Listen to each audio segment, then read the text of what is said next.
Que o agro faz parte da rotina do ser humano, todos nós já sabemos, pela grande diversidade de alimentos que nós consumimos diariamente. Além disso, o agro se apresenta de outras formas que às vezes passam despercebidos por nós, como os biocombustíveis, né? O etanol da cana, etanol do milho, as fibras, o algodão que nós usamos para vestir, que nós usamos para dormir em nossas camas, né? Cosméticos, fibras naturais na fabricação de móveis, papel, nos medicamentos e também podemos dizer que no vinho e na cerveja. E é sobre a cevada do campo ao copo que nós vamos abordar neste episódio. Franklin, solta aquele barulhinho daquela lata estralando e enchendo aquele copão pra gente.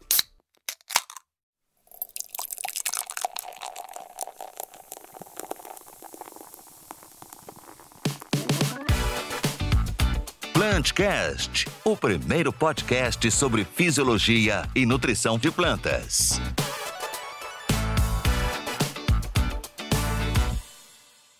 Querido e querida ouvinte, seja bem-vindo, bem-vinda ao episódio de número 117 do Plantcast, idealizado e apresentado pela ICL. Eu sou Ismael Andrade e agradeço muito por sua audiência, né? E dessa grande comunidade que nos acompanham aqui nas plataformas de áudio. Você que está dirigindo, você que está trabalhando, nosso muito obrigado pela sua audiência. Tá bom?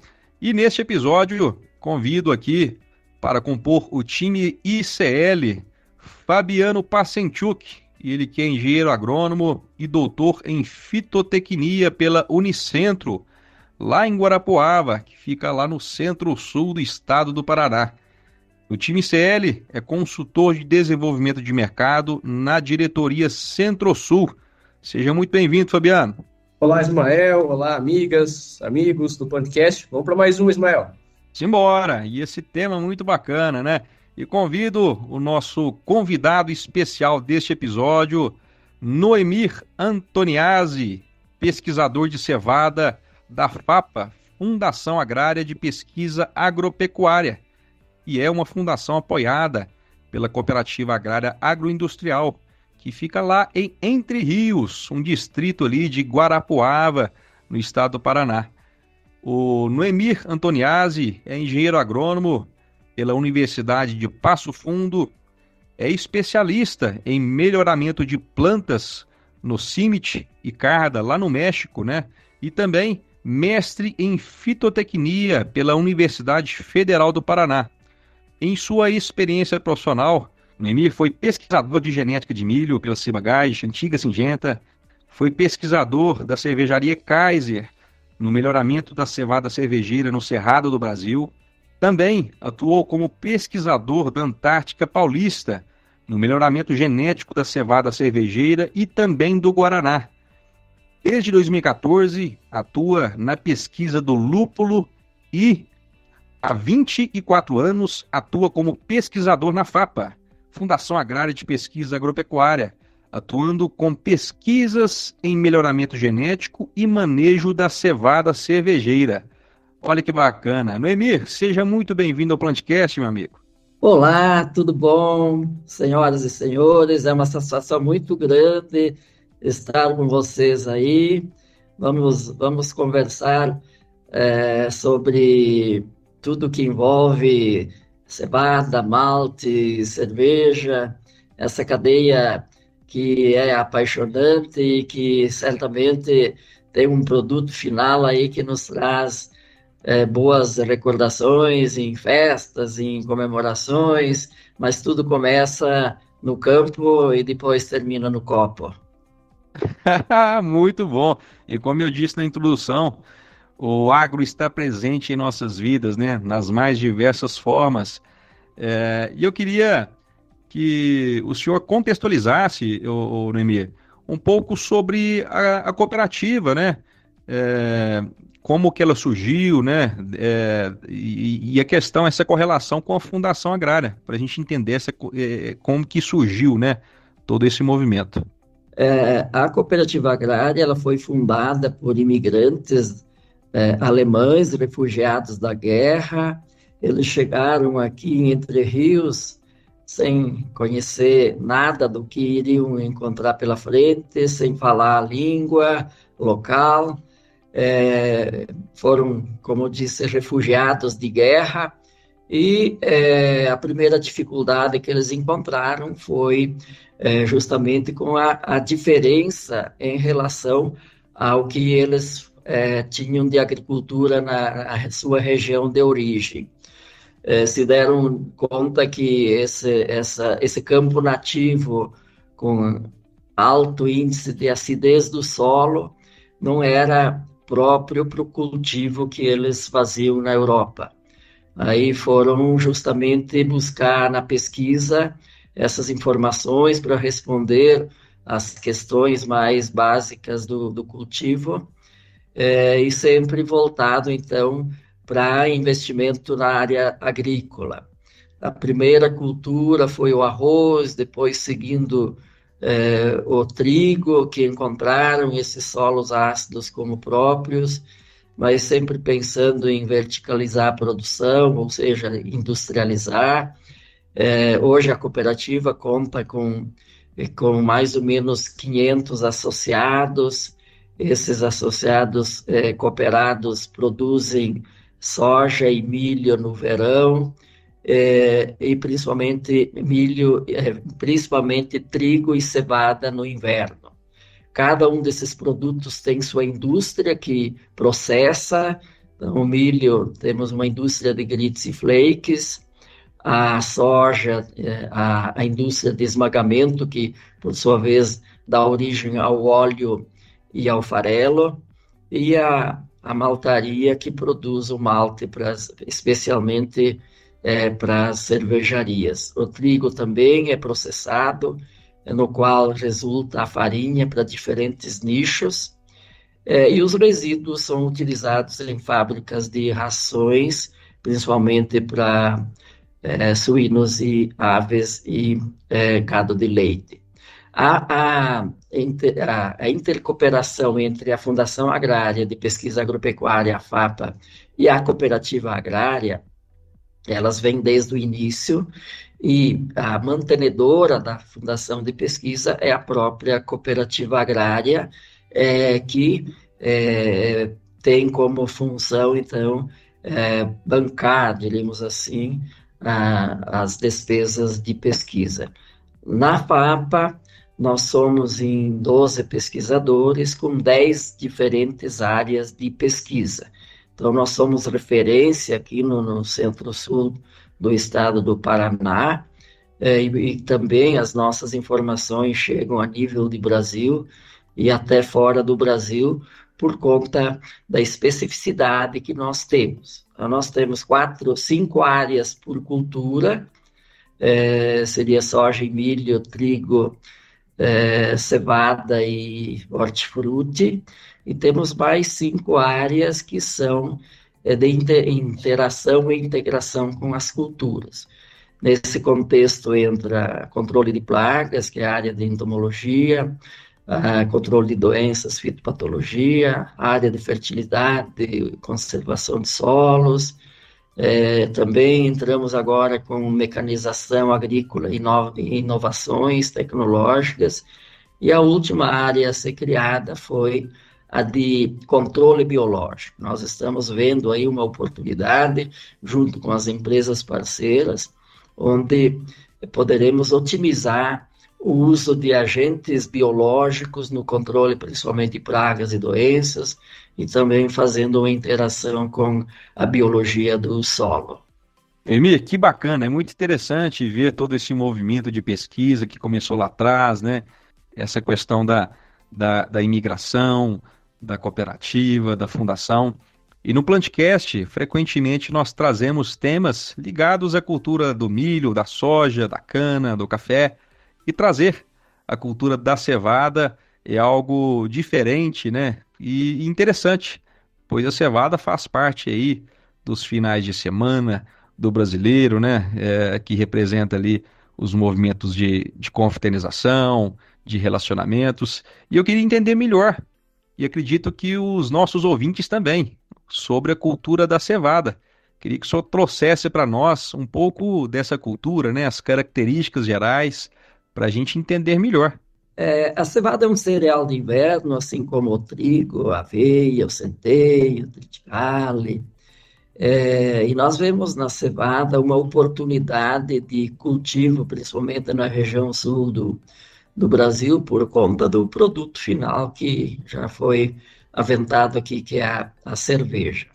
Como ela é um cereal de inverno, nós plantamos ela em junho, na região, justamente na estação mais fria, planta-se em junho e colhe, ela passa o inverno vegetando, e aí no início da primavera entra em processo reprodutivo, e aí nós temos finalmente a colheita aí no final do mês de outubro, começo de novembro. Hoje, no Brasil, a cevada é utilizada quase que exclusivamente para a produção de malte cervejeiro. Alguma coisa para malte de uísque, mas principalmente malte de cerveja. Toda essa produção é voltada para essa cadeia, uma vez que nós não temos outros usos frequentes de cevada como existe na Europa. O mundo hoje produz aí por volta de 150 milhões de toneladas de cevada em 50 milhões de hectares.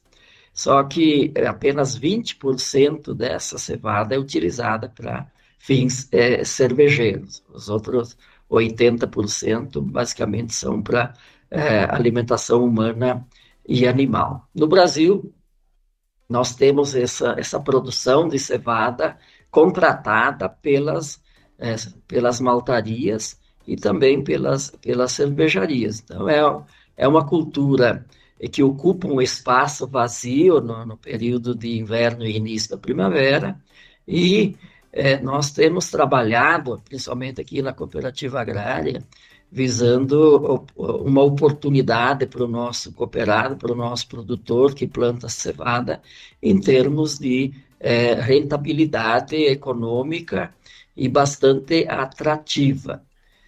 Para vocês terem uma ideia, nós conseguimos aqui nessa região do estado do Paraná fazer 2 culturas no ano.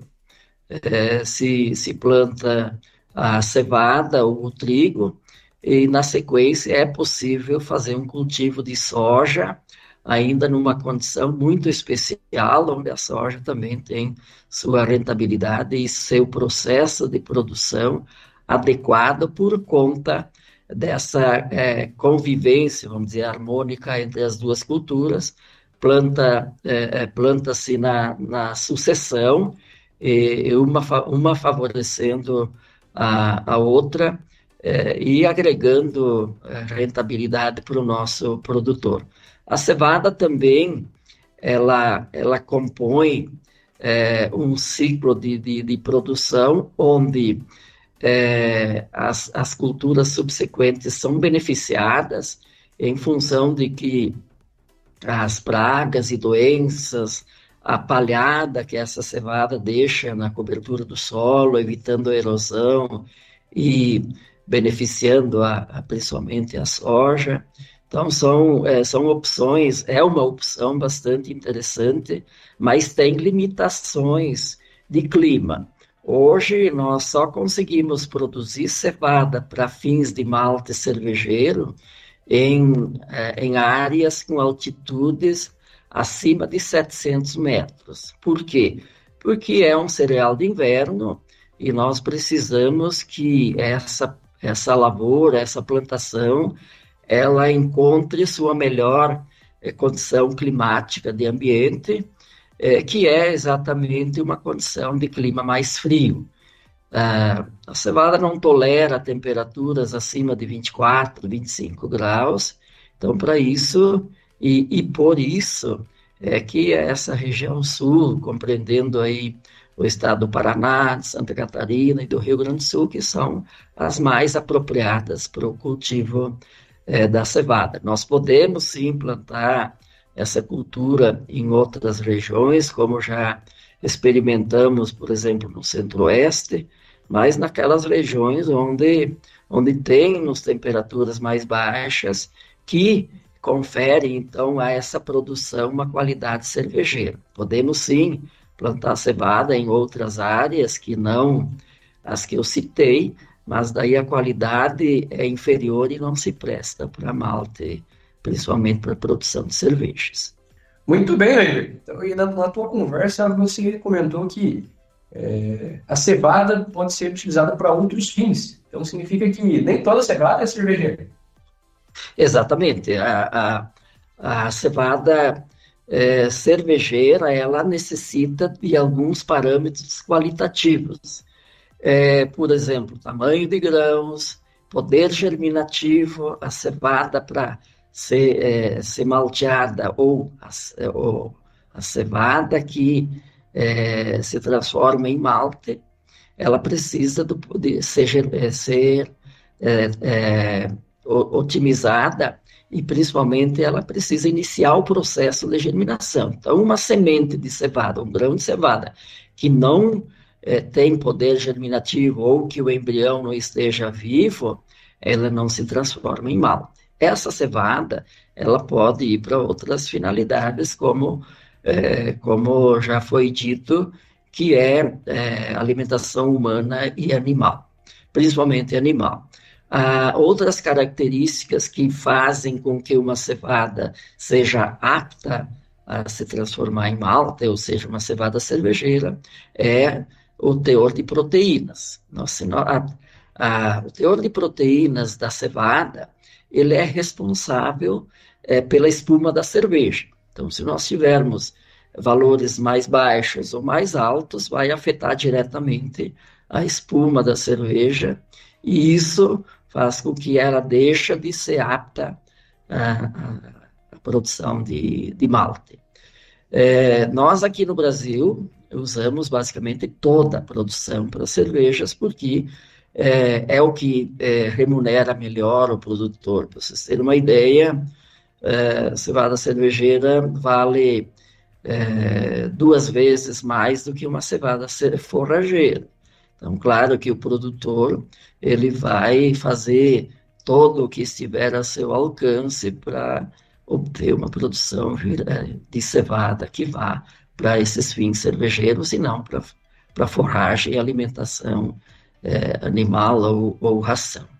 Emerson, então você entende bem cada característica do malte, ela também reflete em alguma característica da cerveja. Por exemplo, espuma, corpo, cor, está relacionado com a característica do malte, seria isso?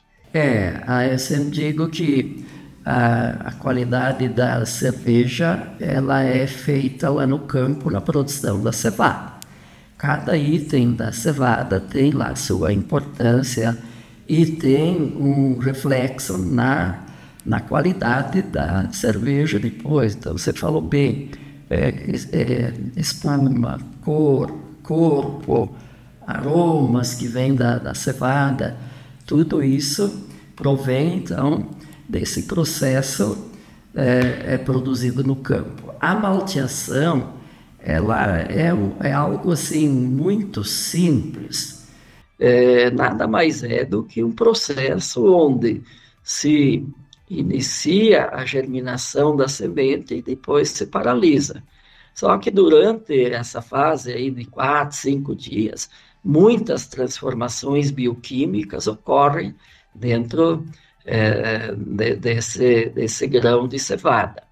A principal delas é que nós transformamos um amido que está lá dentro do grão, do endosperma, em açúcar. Esse açúcar é fermentável, que depois vai gerar, então, o álcool e o corpo da cerveja. O processo de malteação é fundamental, então, para que nós tenhamos lá na produção de cervejas esse açúcar fermentável que vai se transformar em álcool e corpo da cerveja, e principalmente, então, ser a matéria-prima principal hoje da cerveja, junto com com o lúpulo, que é em pequena quantidade, mas dá também aroma e amargor, e tudo isso sendo transformado por um agente vivo também, que é a levedura.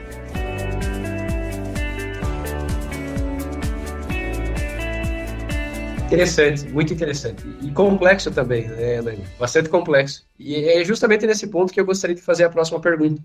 Porque talvez a maioria dos nossos ouvintes está acostumado a ir no supermercado, no freezer, ir numa cervejaria, ou seja, ele está acostumado com o final do processo.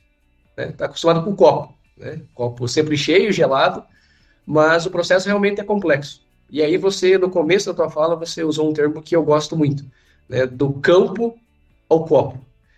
De maneira simples, como que os nossos ouvintes poderiam entender todos os processos, ou a maioria dos processos que estão envolvidos nesse processo?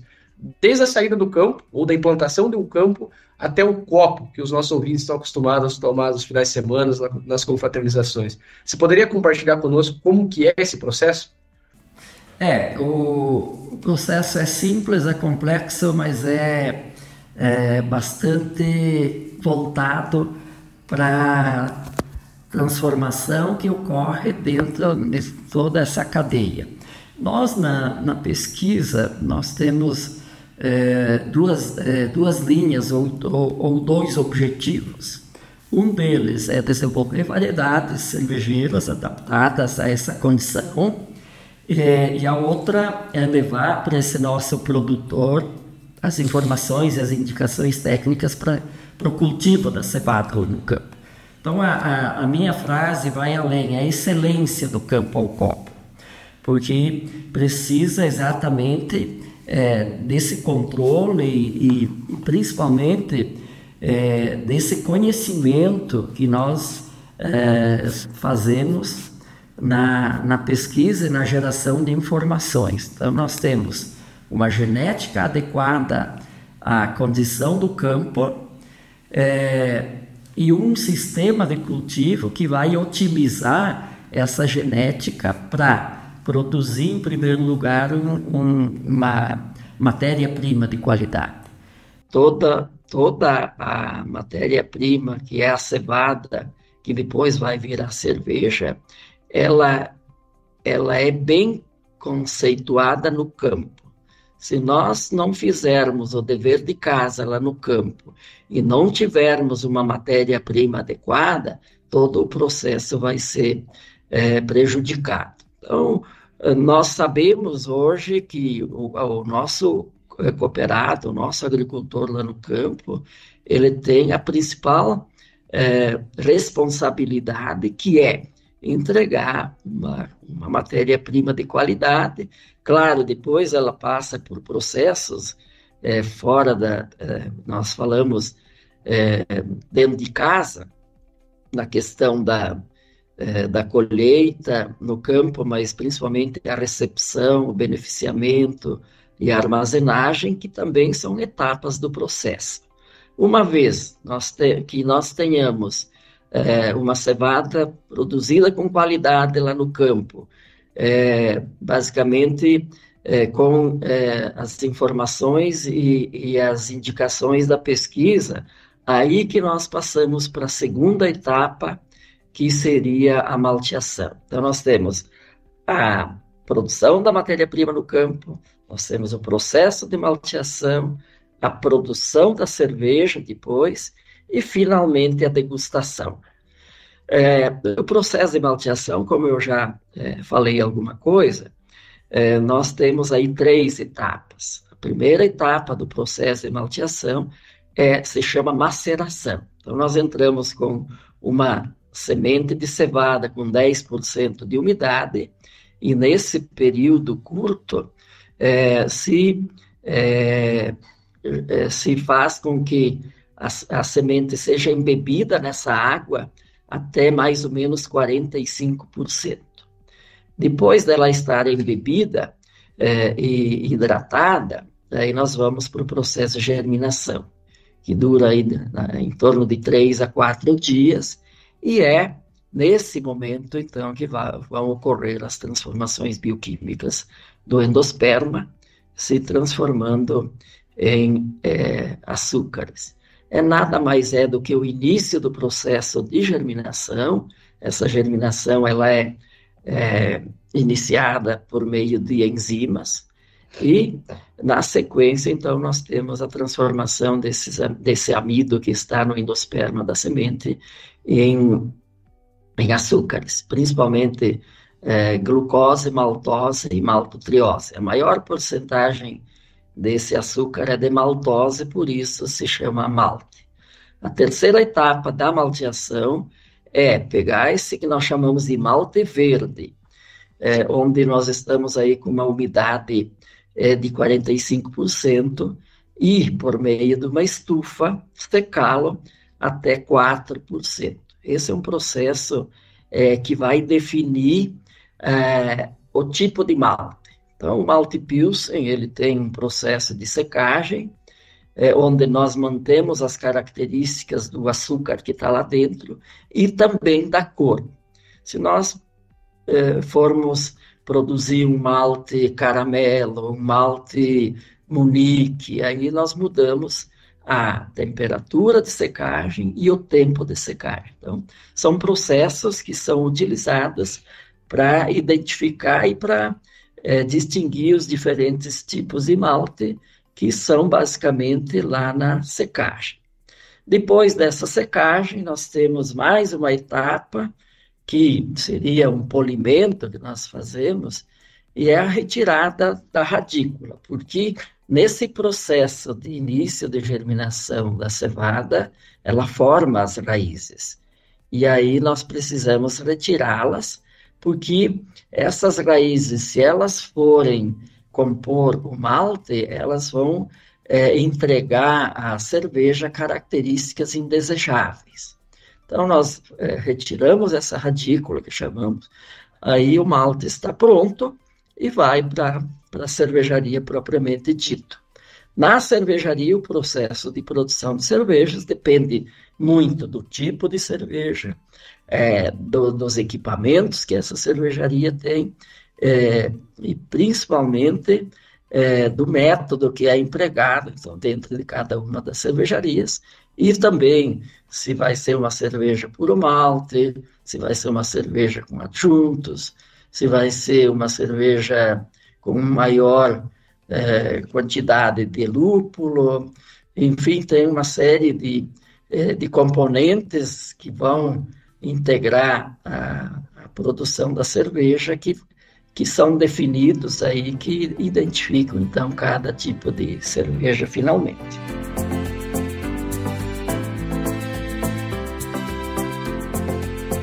Muito bom, Neymar.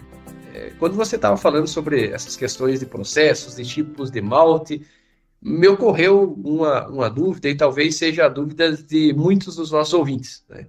O que significa se eu tenho uma cerveja Pilsen, se eu tenho uma cerveja puro malte, se eu tenho uma duplo malte, o que significa isso? Dá para a gente entender o que são esses termos aí? Hoje nós temos a grande maioria das nossas cervejas consumidas no Brasil são cervejas do tipo Lager, Pilsen, que são cervejas mais leves, mais suaves, mais refrescantes até, e que levam malte Pilsen, que é o malte base para todas as cervejas. Então, a cerveja Pilsen, cerveja Lager, é a mais consumida hoje no Brasil, e ela é bastante comum nos bares, nos restaurantes e nas festas também. Que é uma cerveja mais refrescante, mais leve, mais suave, e que aceita uma temperatura mais baixa, como diz, trincando de gelada. Essas cervejas são bem aceitas. Uma cerveja puro malte, ela não tem adjunto. Eu posso fazer uma cerveja Lager, uma cerveja Pilsen puro malte. Então ela é 100% de malte, ao contrário das cervejas industriais, que chamamos aí, que elas levam, pela legislação, é possível trazer adjuntos. Esses adjuntos na ordem de 40% da proporção e 60% de malte. Como adjuntos, nós temos carboidratos, que não são malteados, ou cereais não maltados. Aí nós temos milho, nós temos arroz, até açúcar é possível incluir no processo. Eles vão fermentar também e vão produzir o álcool e o corpo da cerveja. Uma cerveja duplo malte, que você perguntou, são dois tipos de malte, além do Pilsen, pode ser um malte Munique, um malte Viena, ou um Pale Ale, mas são cervejas produzidas a partir de mais de um tipo de malte. Triplo malte seriam 3 maltes. Só que essas cervejas, então, que eu estou falando de duplo ou triplo malte, elas não levam adjuntos. Muito bom, Noemi. Interessante saber esse processo, né? Que é gostoso de escutar, né? Essa complexidade. E eu que sou cafezeiro, né? Aí há 15 anos, eu fiz aqui algumas correlações da minha mente, da complexidade que existe, né? Para trabalhar aí a cevada, né? O processo de malteação até chegar no copo, né? Os diferentes modelos que tem, assim como o café, ele tem as suas particularidades no processamento pós-colheita, né? Então, muito bacana. E daqui a pouco eu quero saber, eu vou te fazer essa pergunta, daqui a pouco você vai pensando, hein, Noemi? Se com tanta experiência, né, em melhoramento da cevada cervejeira, passando aí pela Kaiser, pela Antártica, né? Se há a necessidade de entender realmente se o copo ele está atendendo as expectativas ali do campo, hein? Daqui a pouco eu quero saber se a especialidade sua chega lá no copo também, viu? E você falou uma frase muito bacana, que é a excelência no campo ao copo, né? Da excelência no campo ao copo. E nesse contexto, Noemi, eu queria que você trouxesse para nós um pouco do manejo nutricional da cevada no campo, né? Quais são os principais nutrientes, o que o senhor observou durante esses anos na pesquisa, né? Que fazem realmente a diferença nessa cultura em termos qualitativos para uma boa cerveja. A cevada, como uma gramínea e um cereal de inverno, ela tem as suas necessidades nutricionais, onde nós temos que estudar para cada região de cultivo essas necessidades. Nós aqui no estado do Paraná, nós temos uma colega, como eu falei, que somos em diferentes áreas dentro da pesquisa. Ela é a responsável por entender a cultura da cevada, assim como outras espécies que nós cultivamos aqui, na sua necessidade de nutrientes. Então, hoje, nós temos uma complexidade dentro do campo, mas a cevada é uma cultura, é uma espécie que é muito exigente em alguns nutrientes, por exemplo, nitrogênio, fósforo e potássio, mas tem umas particularidades, por exemplo, alumínio no solo. A cevada, ela não tolera esse elemento tóxico no solo, e isso, inclusive, faz com que limite o plantio desse cereal. Num primeiro momento, nós precisamos, sim, fazer calagem, corrigir essa acidez do solo, e aí depois, sim, introduzir a cevada no sistema de cultivo. O nitrogênio é um elemento extremamente importante. Eu falei para vocês que a proteína da cevada interfere lá na espuma da cerveja. E se eu falar para vocês que a proteína da cevada depende do nitrogênio, vocês vão entender, então, por que esse elemento é importante.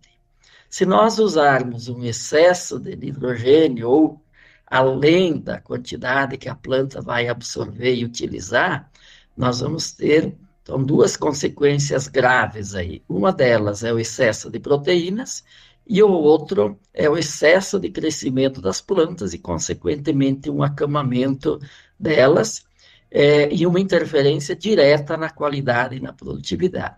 Então, o nitrogênio é um elemento que nós estudamos muito aqui.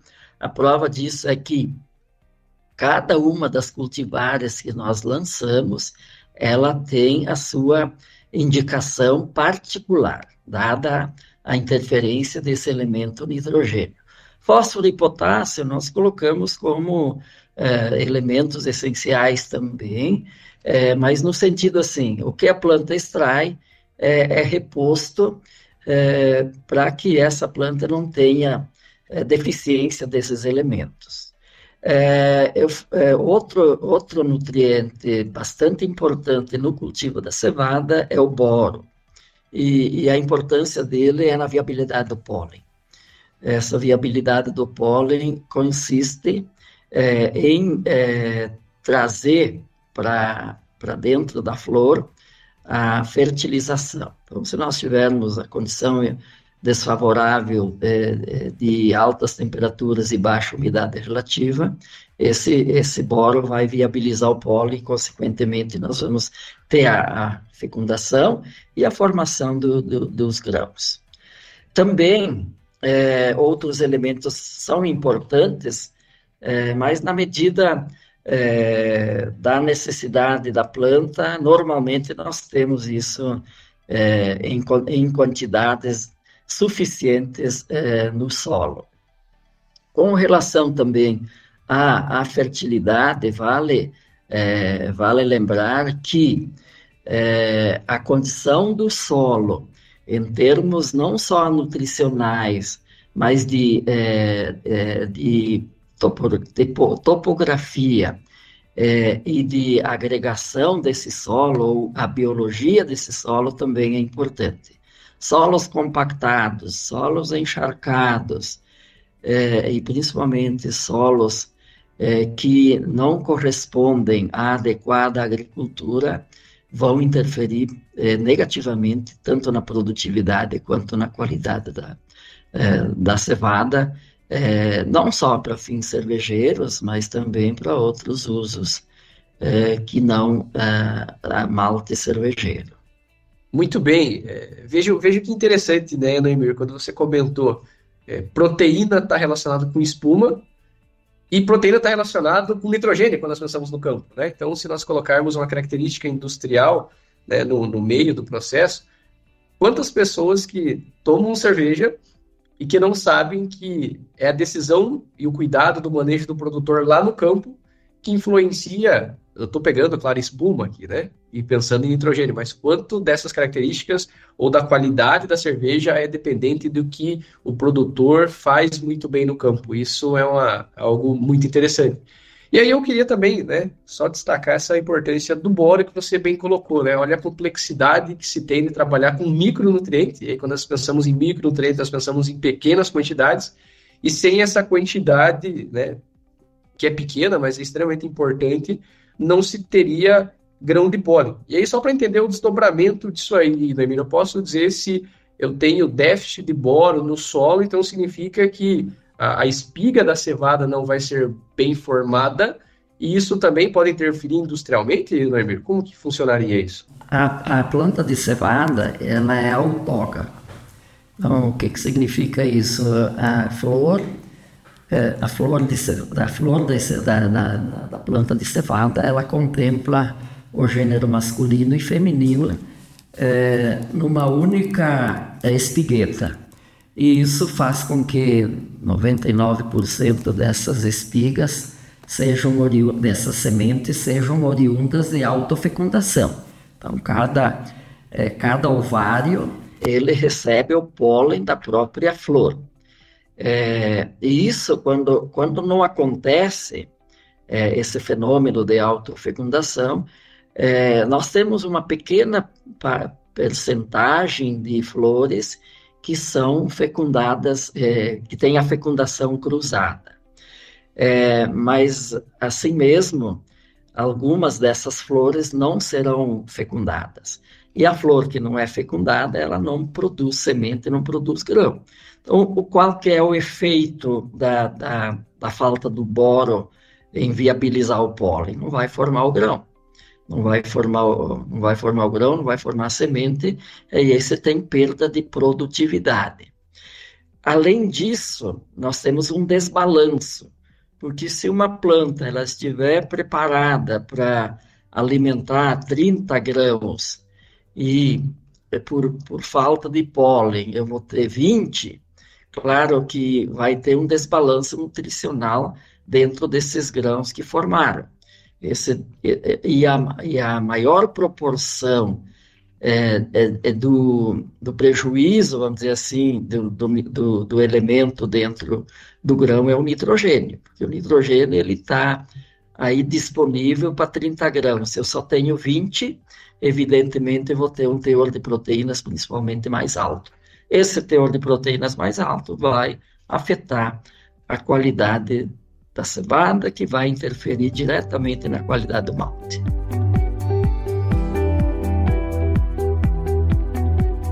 E agora vamos saber, né, como é que é a sua relação com a cerveja durante todo esse período, toda essa experiência profissional, essa jornada bacana. Eu queria que você falasse um pouco sobre a sua relação com essa bebida, né, que é tão conhecida no Brasil, e também que você trouxesse uma informação, às vezes, do consumo per capita, né, como que o Brasil está colocado aí em relação ao mundo, né, qual país que consome mais cerveja. Se eu não me engano é a República Tcheca, né, mas será que a gente vai conseguir alcançar esses países ainda, hein?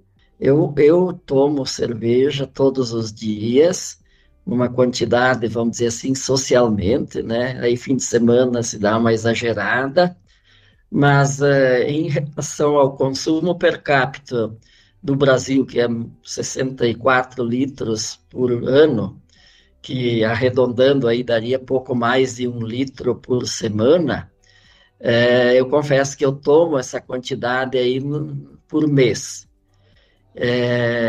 E considerando o consumo maior de per capita do mundo, nós tomamos 1/3 do que a República Tcheca consome em cerveja. Então, nós temos aí um aumento significativo para chegar ao nível dos tchecos, até mesmo dos alemães, né, que tomam bastante cerveja. O consumo no Brasil ele tem aumentado, mas lentamente. Nós temos a influência aí de outras bebidas também, né? Mas eu sempre costumo dizer, a cerveja é o combustível da alegria. Ou bebe quando está triste para ficar alegre, ou quando está alegre bebe para comemorar. Então a cerveja eu entendo que é uma bebida muito popular. Cada um tem sua preferência, todos entendem de cerveja, eu nunca vi ninguém falar, eu não entendo de cerveja, mas aí ele fala assim, eu gosto dessa mais amarga, então ele já entende um pouquinho de cerveja. E é a conversa dos bares, dos ambientes de confraternização, eu não consigo ver uma confraternização sem essa popular bebida que é a cerveja. Que bacana, muito bom. E para a gente finalizar esse episódio diferente, né? Que vem pela frente na cultura da cevada, o que vem pela frente, o que a gente pode esperar nesse produto final, que é a cerveja, né? Se a gente analisar, até poucos anos atrás, o brasileiro conhecia somente as principais marcas, né, de cervejas das grandes indústrias. E o movimento de cervejas artesanais, ele realmente entrou muito forte, né? Tanto em pequenas produções, né? Que hoje nós temos amigos, conhecidos que fabricam cervejas, isso é muito comum, mas também se tornou alvo de grandes indústrias cervejeiras, né? Isso é fato. Então eu queria que você abordasse um pouco para a gente fechar esse grande episódio do que vem pela frente, o que a gente pode esperar. Vamos começar pela cevada, então. Nós aqui na cooperativa agrária, nós iniciamos o cultivo de cevada na década de 70, mais precisamente a primeira colheita foi em 1973. Naquela época nós produzimos 1.000 quilos por hectare de uma cevada não tão apta à produção de cervejas. E com o passar dos anos, nós fomos incrementando essa produtividade em mais ou menos, a gente fala, 1 saco por hectare por ano. Hoje, nós trabalhamos com uma média móvel aí de 4.500 quilos por hectare. Já tivemos cultivos aí, safras com 5.500, eu estou falando em médias, né, de produtividade, algumas lavouras já ultrapassando 7 toneladas. Ao mesmo tempo que nós evoluímos em produtividade, a genética adequada e o cultivo lá no campo, a tecnologia de cultivo, melhorou significativamente também a qualidade dessa cevada para a produção de malte. Lá atrás, a própria maltaria da agrária produzia apenas o malte Pilsen, que é o malte base. Com a melhoria da qualidade dessa cevada, hoje nós estamos produzindo 4 tipos de malte. Além do Pilsen, temos o Munique, o Pale Ale e o Viena. São maltes que são consumidos em menor quantidade, mas que exigem uma qualidade mais apropriada da cevada. E essa qualidade da cevada, nós já conversamos muito sobre isso, que é feita lá no campo mediante genética, mediante tecnologia de cultivo e principalmente a dedicação do nosso produtor, que faz toda a diferença. Outro ponto sobre cervejarias, microcervejarias, cervejarias com um apelo mais particular, regional, isso evoluiu muito no Brasil. O consumo ainda, ou seja, a produção dessas cervejarias é muito pequena ainda, mas a influência que essas microcervejarias provocam no consumidor é algo assim extraordinário e muito motivador para o consumo de cervejas. Hoje nós sabemos que também as cervejas especiais, elas representam um pouco dentro do maior volume, e quem quer produzir e vender cerveja vai produzir uma cerveja Lager Pilsen.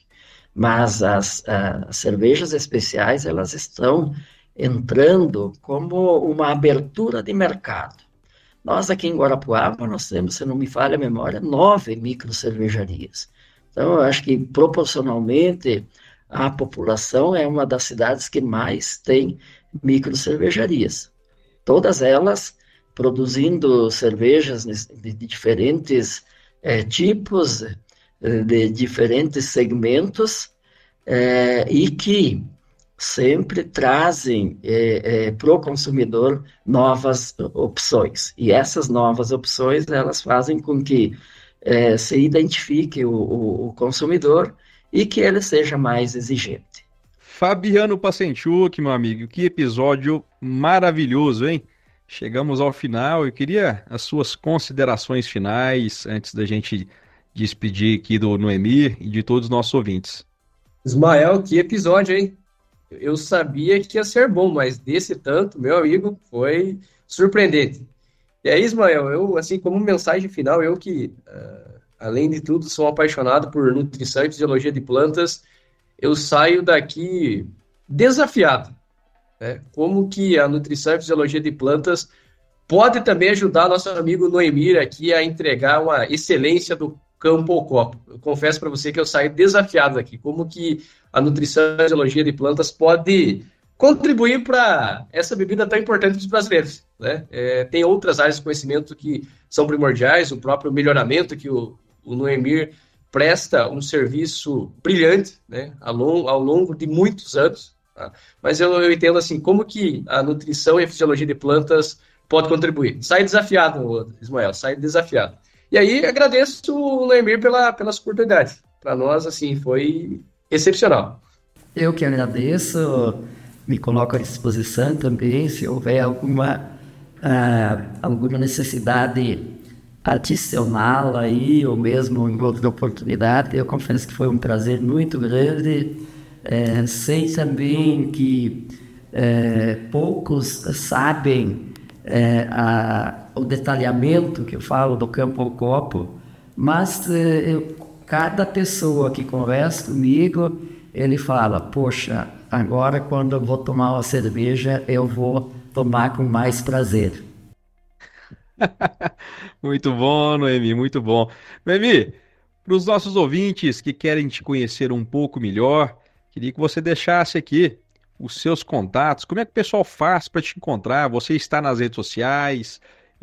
Onde que você está presencialmente, caso alguém queira conversar e trocar algum conhecimento, né? Fique à vontade para deixar os contatos aí com os nossos ouvintes. Bem, eu tenho LinkedIn, eu tenho WhatsApp, Instagram, tenho também a minha sede aqui dentro da Fundação Agrária de Pesquisa Agropecuária, que fica em Entre Rios, mas eu acho que o ponto de contato mais útil hoje e mais rápido seria o WhatsApp, né? Que se quiserem meu telefone, o número, melhor dizendo, né? 42-999-777479. Eu, com o maior prazer, responderei as indagações, as dúvidas, ou até mesmo algumas sugestões que pode haver aí para melhorar ainda mais o meu trabalho. Maravilha, muito obrigado, Noemir Antoniazzi. Falamos sobre cevada, né? Do campo ao copo. Muito obrigado você, querido e querida ouvinte, pela audiência, né? Por estar acompanhando o Plantcast aqui na sua rotina. Compartilhe esse episódio e lembre-se de seguir o Plantcast no Spotify ou em sua plataforma de áudio preferida. Também estamos no Instagram, no LinkedIn. Nós temos o canal no YouTube com excelentes vídeos para você conhecer melhor a ECL e também estamos no TikTok, hein? Olha só, hein? Que bacana. Muito obrigado a todos vocês e nos vemos no próximo Plantcast. O Plantcast é uma produção da ECL, Impacto para um Futuro Sustentável.